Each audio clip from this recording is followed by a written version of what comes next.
Halo teman-teman, terima kasih sudah mampir di channel sure Rekap you'd Filmku. Did you make poo-poo or is your diaper still clean?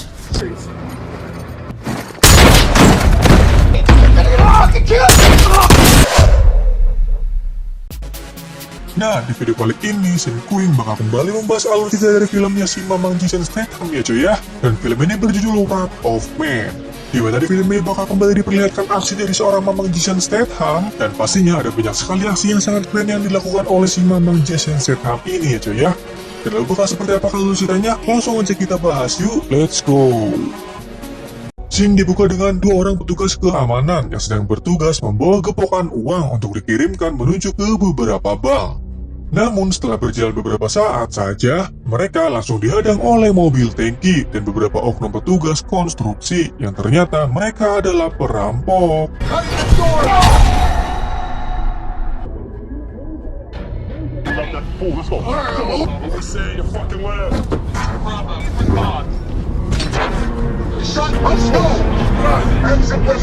Kita lalu beralih ke gedung perusahaan Fortico, sebuah perusahaan jasa keamanan yang biasa bertugas dalam mengantarkan uang-uang ke beberapa bank di sana.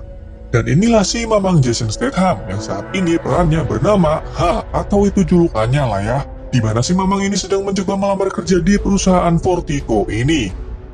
Adapun pimpinan perusahaan ini yang bernama Terry, di mana ia sedikit menceritakan kejadian di beberapa minggu sebelumnya yang sudah kehilangan dua anggota karyawannya dan juga beberapa warga sipil ikut terkena korbannya juga akibat aksi perampokan. Dan sampai kini pelaku tersebut belum bisa tertangkap. Si Mamang H lalu bertemu dengan kepala keamanan di perusahaan ini yang bernama Ballet. Ia bakal memberikan pelatihan dan training kerja kepada si Mamang H ini. H lalu mulai menjalani pelatihannya ini mulai dari pelatihan fisik, latihan menembak, dan juga mengemudi mobil van baja.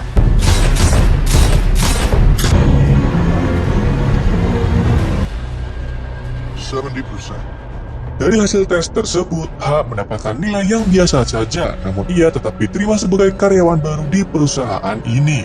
Dan Ballet pun langsung memperkenalkan H kepada rekan kerjanya yaitu Dana, Bob, dan seniornya yang adalah Dave. Di sini terlihat tampangnya sangat popolontongan sekali dari seorang Dave karena ia merasa sok senior gitu lah ya. You look like you could do some pull-ups. You looks like you could handle a cock. Yes, I'm sure you'd win. Pull-ups. Dan disinilah tugas pertama si Mamang H akan dimulai, di mana dia ditugaskan untuk mengantarkan uang bersama dengan Ballet dan Dave. Do you have any idea how dangerous this job is? Di dalam perjalanan, kita diperlihatkan dengan tingkah yang popolontongan sekali dari seorang Dave, di mana dia bercerita kalau coba aja pas kejadian perampokan itu, gua yang nyetir pasti bakal gua hajar tuh si perampok. Karena pada saat itu ia sedang sakit, kata si Dave dengan tingkah yang so iye itu. If you're lucky, she'll only take Dan mereka pun lalu sampai di tempat tujuan dan berhasil menyelesaikan tugasnya tersebut. Hush. Did you make poo-poo or is your diaper still clean? Setelah pekerjaan selesai, Bullet mengajak H dan rekannya untuk santuy sejenak dengan menikmati bir dan bermain biliar di dalam bar. Namun di sini H terlihat sedang memandangi kartu tanda pengenal nama para petugas-petugas di sini dan sepertinya dia sedang ada tujuan lainnya nih ya. He's definitely not in your little head. He's already got your road job. Pada saat bermain biliar, di sini ada seorang pria yang menegur si H karena dulunya ia bekerja di dalam posisi tersebut sebelum akhirnya diambil alih oleh si H ini. I just don't want to talk to you.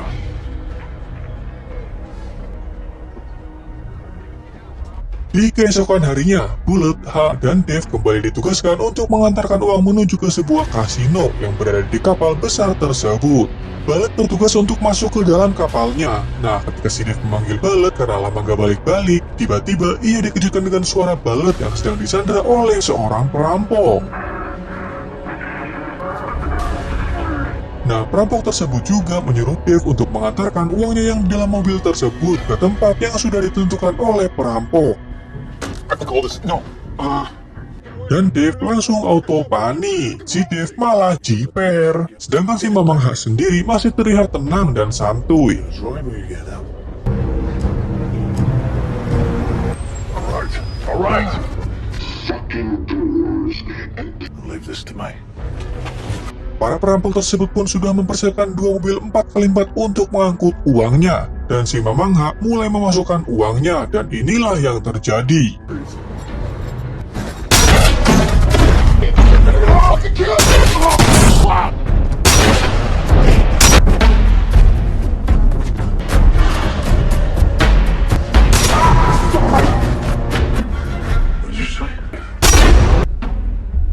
Did you make poo-poo? Ha lalu melihat satu persatu wajah dari pelaku perampokan tersebut, dan sepertinya dia sedang mencari-cari orang targetnya mungkin ya. Dua agen FBI lalu datang ke kantor Vertigo untuk menginterogasi kepada Bullet dan kepada si Mamang Ha ini. Nah, mereka bertanya dan sedikit heran kenapa seorang Ha mampu membunuh 6 perampok sekaligus, dan bahkan tembakannya tidak meleset satupun. Nah, padahal di awal scene tadi, Ha menunjukkan seolah pelatihannya itu masih dinilai rata-rata gitu kan.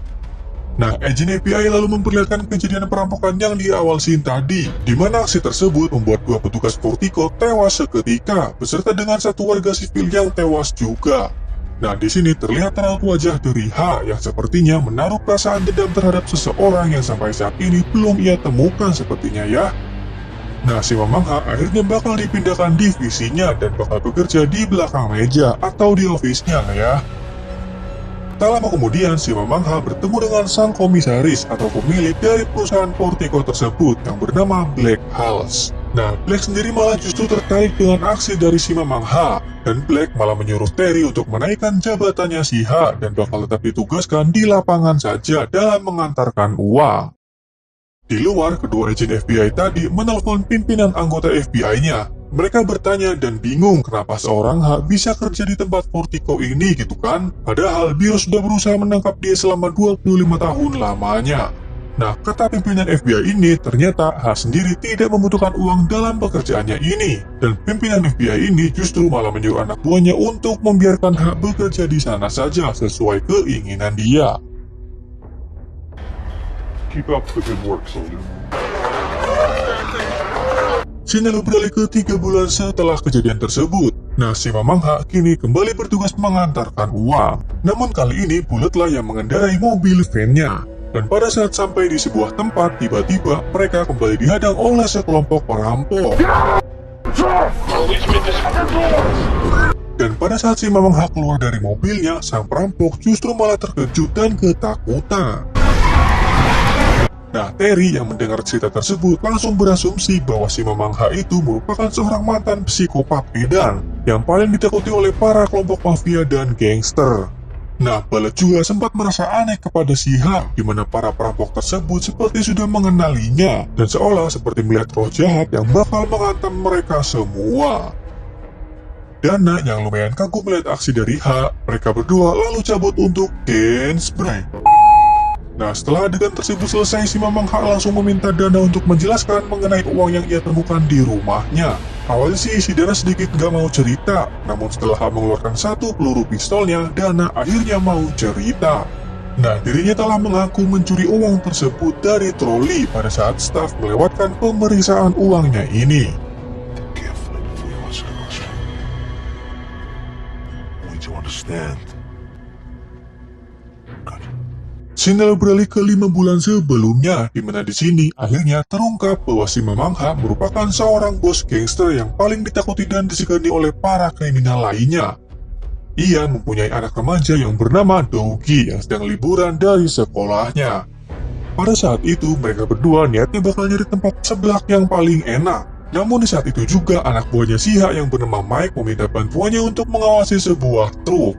Nah, ternyata pada saat itu si Mamang Ha sudah memerintahkan anak buahnya untuk merampok sebuah van yang berisi uang. Nah, karena salah satu anak buahnya si Ha sudah tertabrak, Mike sendiri langsung meminta jalur keberangkatan truknya kepada si Mamang Ha. Nah, karena Mike dan beberapa anak buahnya sedang berada di luar kota dan di luar handle mission tersebut, oleh karena itu Mike langsung menyuruh si Mamang Ha untuk melakukan tugas tersebut. Dan disinilah si Mamang Ha menyuruh anaknya untuk stay di dalam mobil saja, sedangkan dirinya mengawasi pergerakan truk uangnya sambil memesan es krim Mixu. Dan yap, inilah ternyata kejadian di mana perampok yang di awal scene itu terjadi. Nah, sebelum anak buahnya si Ha melakukan aksi perampokannya itu, ternyata sudah ada kelompok perampok lainnya yang mendahului aksi perampokan tersebut. Nah, anaknya si Ha yang kebetulan lagi berada di sana langsung disuruh keluar. He's down on the ground right now. On the ground. Dan pada saat si Ha mencoba menghampirinya,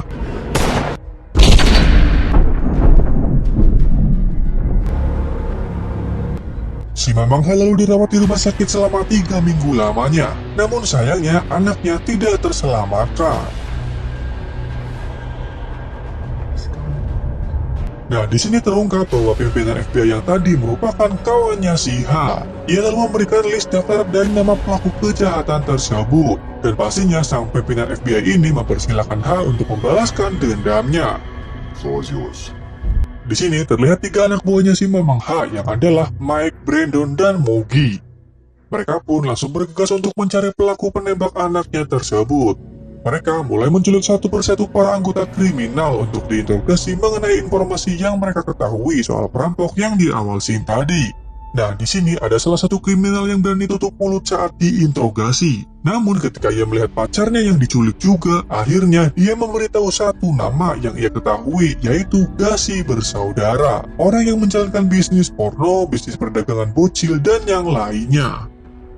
Mereka langsung gaskan menuju ke markasnya si Gasi. Nah, pada saat sudah sampai di sana, ternyata Gasi tersebut bukanlah seorang perampok yang profesional. Dan pastinya bukan orang ini targetnya. Gasi sendiri hanyalah penjahat biasa yang gak ada skillnya. Setelah melakukan pencarian yang tak kunjung membuahkan hasil tersebut, Mike di sini menyarankan bosnya untuk melakukan dengan cara pendekatan yang berbeda, karena ia sendiri berasumsi bahwa adanya kerjasama dengan orang dalam. You're right, Mike. Dan aksi tersebut dimulai dengan Ha yang membuat identitas palsu menjadi seseorang yang bernama Patrick Hill yang pernah bekerja di jasa keamanan di Eropa. And your reference from Orange Delta Security. It's a pleasure. Dan akhirnya scene balik kepada anggota pelaku perampok yang sesungguhnya, di mana mereka adalah seorang mantan marinir yang pernah bertugas di negara Afghanistan. Dan saat ini kelompok mereka sedang kehabisan uang. Dan inilah babangus yang sudah berani membunuh anaknya si Ha yang adalah Jan. Nah, aksi perampokan pertama kali yang mereka lakukan itu adalah kepada seorang miliarder dari Arab. 40 grand cash. Wait a minute. Go ahead, Ford. Incoming. Nah, ternyata mereka juga dibantu oleh orang dalam sehingga dapat memudahkan aksi perampokan tersebut. Seperti pada saat di perusahaan A-Town Security yang sebesar 1,8 juta dolar.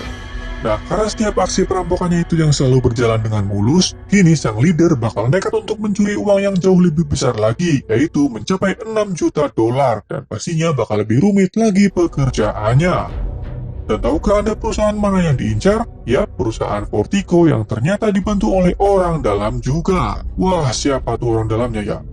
Nah, aksi mereka diawali dengan menyamar menjadi petugas konstruksi yang pada saat itulah Ha bersama dengan anaknya, dan ini pula lah cerita perampokan yang pada saat di awal scene tadi, di mana mereka menghabisi 2 petugas Fortico dan 1 orang warga sipil yang ternyata memang anaknya si Mamang Ha sendiri.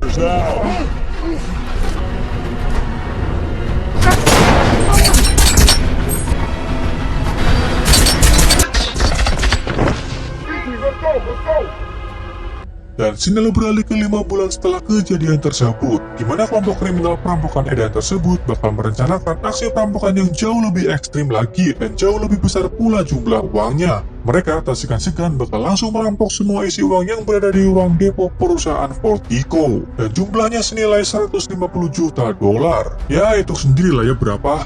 Nah, rencana tersebut bakal dilancarkan pada saat Black Friday atau hari di mana ada banyak sekali uang ratusan juta dolar yang masuk ke dalam depo perusahaan Fortico.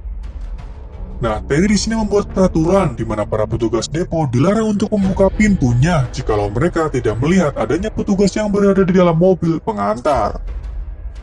Pada saat Ha dan Bullet mulai kembali bertugas, disinilah fakta mengejutkan terungkap, di mana ternyata Bulletlah informan orang dalam yang terlibat di balik aksi perampokan tersebut. Wow, si Mamang Ha di sini tetap stay kalem dalam menjalankan tugasnya tersebut dan mencoba terus mengikuti apa yang Bullet lakukan, karena ini satu-satunya jalan untuk bisa menemukan pelaku penembak anaknya tersebut. Dan walaupun begitu, Bullet tetap menjadi orang yang terlibat dalam kasus tersebut. Bullet di sini juga mengancam Ha untuk melancarkan aksinya, karena kalau tidak maka siap-siap nyawanya hilang.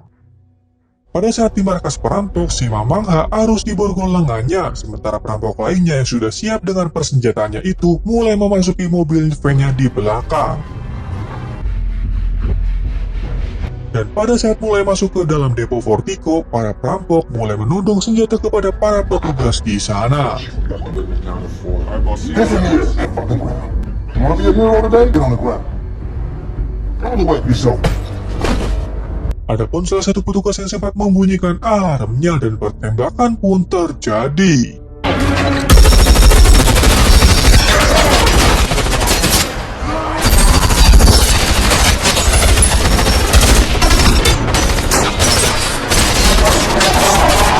Beberapa polisi yang mendapatkan laporan tersebut, mereka langsung meluncurkan tim SWAT. Sementara para perampok di sini langsung mengangkut seluruh uangnya masuk ke dalam mobilnya. But the SWAT truck's a different story. Phone call. We wait for SWAT. Si Mamaha pun di sini memulai aksinya, dimulai dengan melumpuhkan perampok dan membebaskan Terry dan Dave. So the alarm's gone. We should just wait there. You can do whatever you Lalu mengambil kostum perampok tersebut dan mulai menghabisi para perampok-perampok di sana. Juga sempat memasukkan ponsel ke dalam tas uang tersebut sebagai pelacak supaya berjaga-jaga jikalau nantinya mereka pada lolos, ia bisa melacaknya. I'm not gonna hurt you.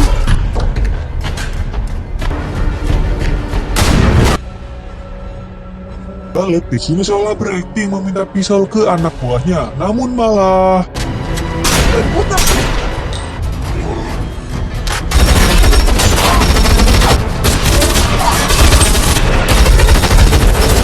Balik di sini berhasil menembak si Mamangha dan juga si Dave.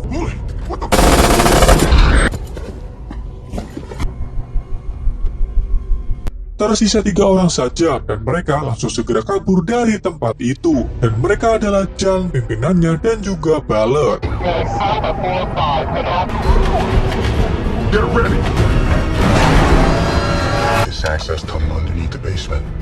Mereka lalu berhenti di sebuah basement dan langsung mentransit uangnya. Di sini sempat terjadi aksi pengkhianatan di mana sang pimpinan tersebut akhirnya dibunuh oleh si Jan.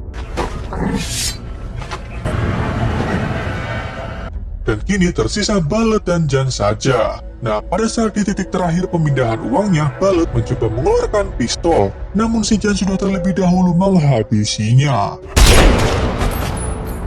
Dan uang 2 triliun itu pun berhasil dibawa pergi oleh Jan seorang diri. Dan dia saat ini hidup kaya raya dengan uang yang sangat banyak sekali.